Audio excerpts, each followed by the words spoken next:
Beware of loan sharks.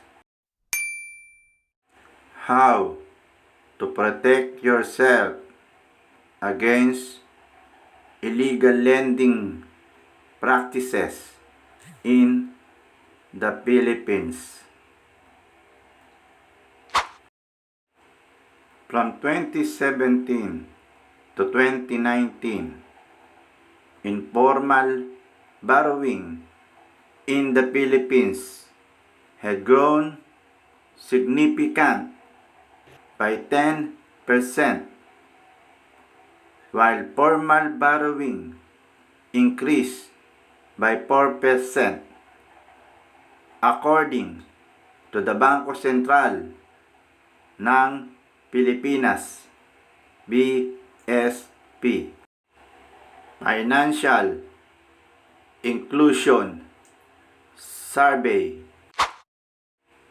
The same survey revealed that overall, the incidence of borrowing among Filipinos increased, but mostly from family, friends, and informal lenders.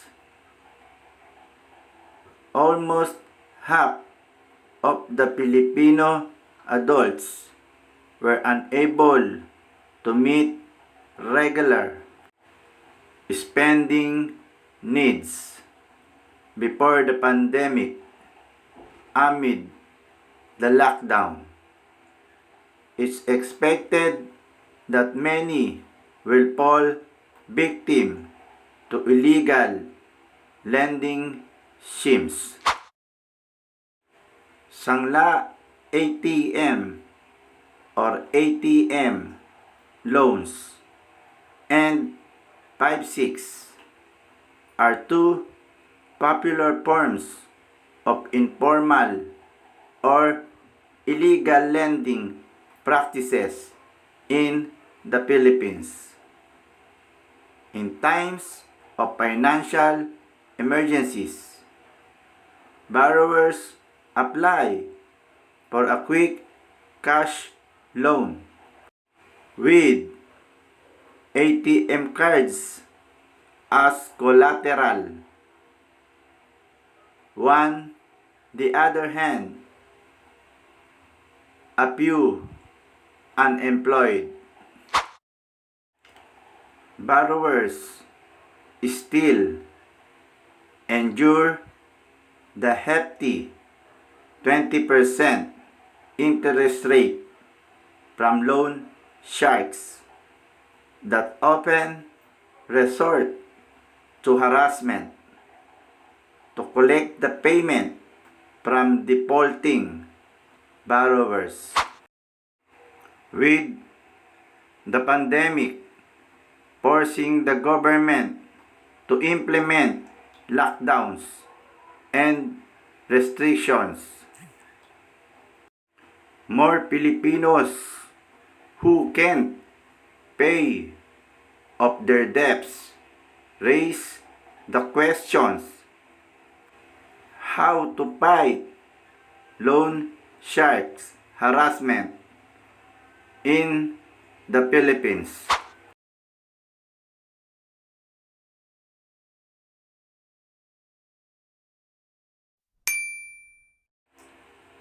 What is a loan shark?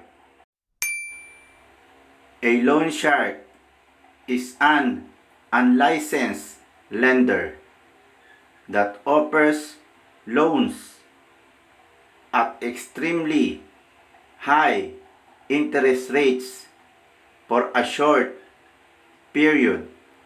Their lending practice is predatory, often targeting borrowers with bad credits history, offering very bad terms, and using threats and violence to collect debts.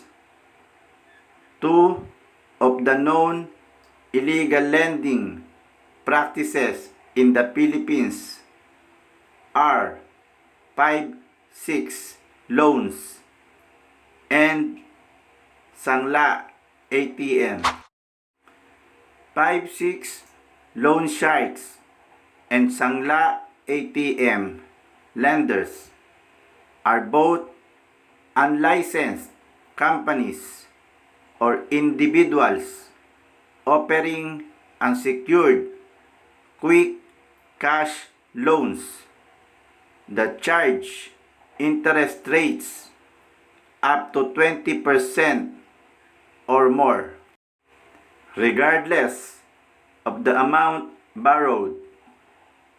In the case of Sangla ATM loans, have slightly lower interest but require ATMs connected to salary accounts as collateral. What are the illegal lending practices in the Philippines? Since both 5-6 loan sharks and Sangla ATM lenders are not registered with the Securities and Exchange Commission (SEC) as lending platforms, they share almost the same lending terms and conditions, including the ones below. Preying on their victims' desperation, loan sharks charge ridiculously high interest rates that can go over 100%. Loans from them have to be repaid in a short time.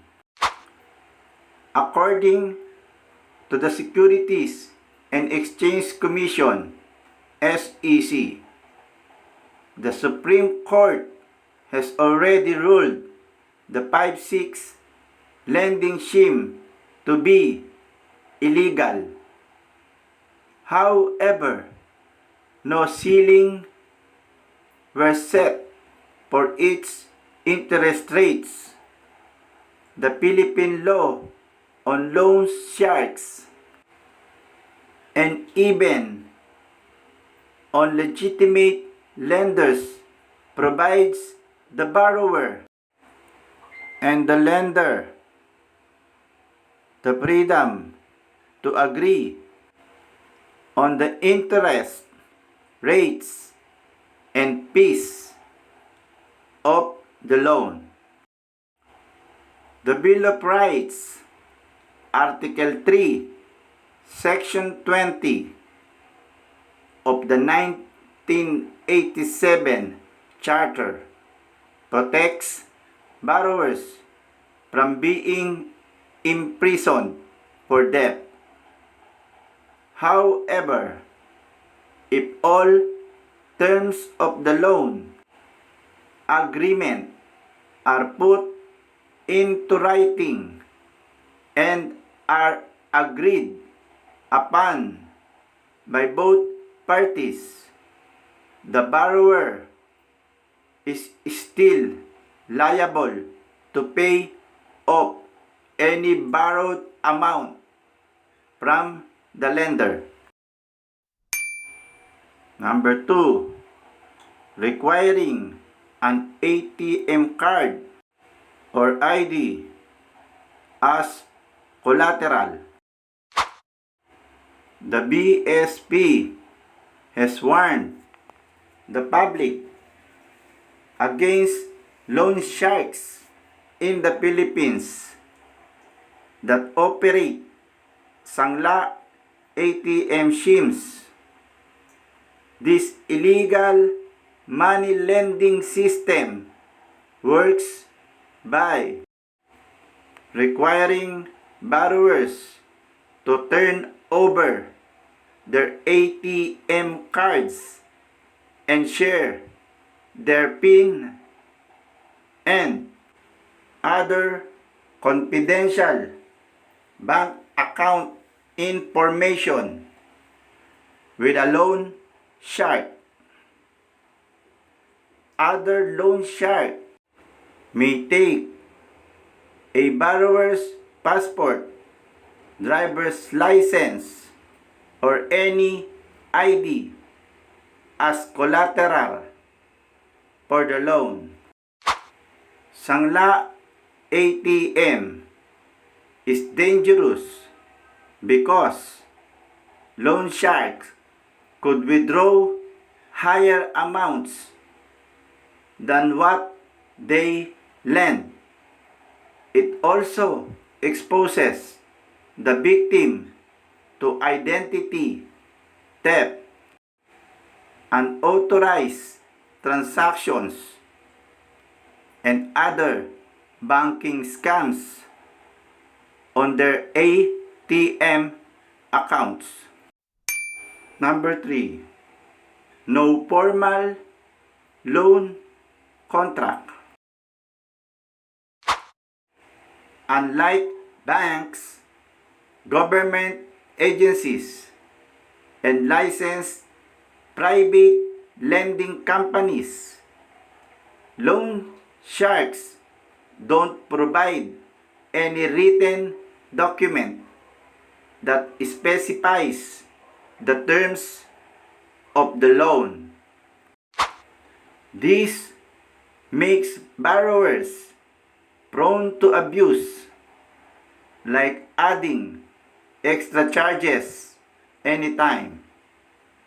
Because of the absence of a legally binding contract, there's no way to report or file a complaint for any violations of the verbal agreement and the law. Number 4, no record of repayments. Aside from lack of a written loan agreement, loan sharks also don't provide a record of their borrowers' repayments. This allows illegal lenders to increase the debt, since borrowers may not be keeping track of how much they still owe. Number 5, unfair debt collection practices. Loan sharks in the Philippines are notorious for resorting to threats and violence when borrowers can't pay them back. They also pressure people into borrowing more money from them to pay off their loan, burying borrowers deeper into debt. These illegal lending practices include using threats, insults, obscenities, false representations, and making contact at inconvenience time. Lenders or collection agencies should not make any contact before 6 a.m. and after 10 p.m. to force borrowers to repay what they owe. Loan shark syndicates kidnap them and ask their families for ransom money. In 2018, news broke out about members of a loan shark syndicate torturing a Chinese casino player who borrowed money from them. The loan shark took a video of the torture and showed it to the victim's family to blackmail them. How to fight loan shark harassment in the Philippines. It's common for most loan sharks in the Philippines to use unlawful practices to pressure borrowers into repaying their loan immediately. When you're a victim of unfair debt collection practices, here are a few things you can do. Record your transactions. Keep a copy of all documents about the loan and record all contacts and transactions made with the lender or its representatives. Some debt collection agencies make the threatening call right after working hours. Borrowers who experience this kind of unlawful debt collection measures record all the details of the call, including the name of the person calling, from what agency, for what purpose, and inappropriate remarks made if possible. Secure proof. Take a screenshot of inappropriate post on social media vindicating you as a borrower. Most loan sharks resort to social media bullying by posting the borrower's detail to discredit the subject. In this case, take a screenshot of the post and immediately report the act to the NBI, Cybercrime Division, or the PNP, ACG. Report the loan shark to appropriate authorities. You may approach different government agencies in the Philippines depending on the nature of loan shark harassment. The SEC can assist borrowers who are being harassed by lenders depending on the issues raised. For violation of the Data Privacy Act of 2012, borrowers may seek help from the National Privacy Commission, NPC. For violation of the Cybercrime Prevention Act of 2012, borrowers should file a complaint with the National Bureau of Investigation, Cybercrime Division, NBI, CCD, or the Philippine National Police Anti-Cybercrime Group, PNP, ACG. How to avoid loan sharks. So, you've been victimized by a loan shark. To ensure you won't go through that harrowing experience again, be more careful and vigilant when dealing with lenders. Keep these tips in mind when borrowing money to avoid dealing with a loan shark again. Stop transacting with a lender that shows sign of being a loan shark. Beware of lenders who reach out to you. Loan shark typically use public records to get the contact details of their potential victims.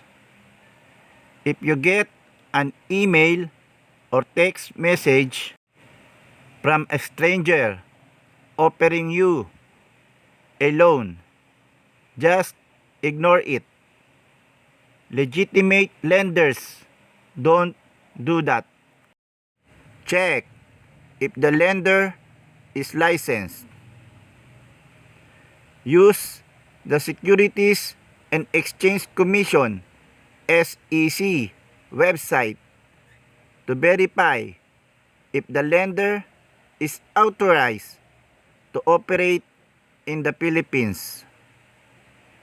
If you can find the lender's name on the list of SEC registered companies, you can also check the SEC's list of lenders with revoked or suspended certificate of authority.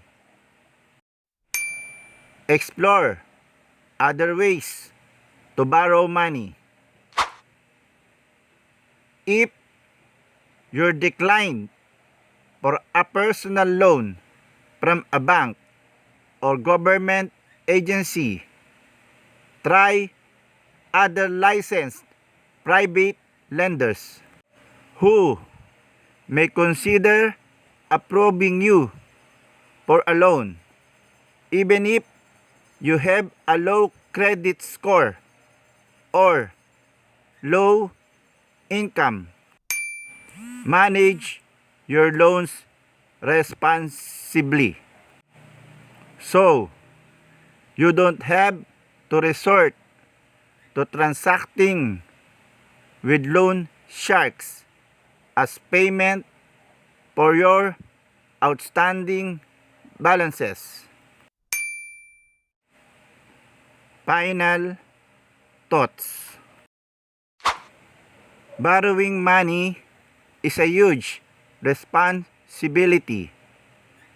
Whether you're dealing with a loan shark or a legitimate lender, you're obliged to pay back the funds you owe. However, your inability to pay the debt should not give the lender the rights to harass, abuse, or disregard your rights as a person.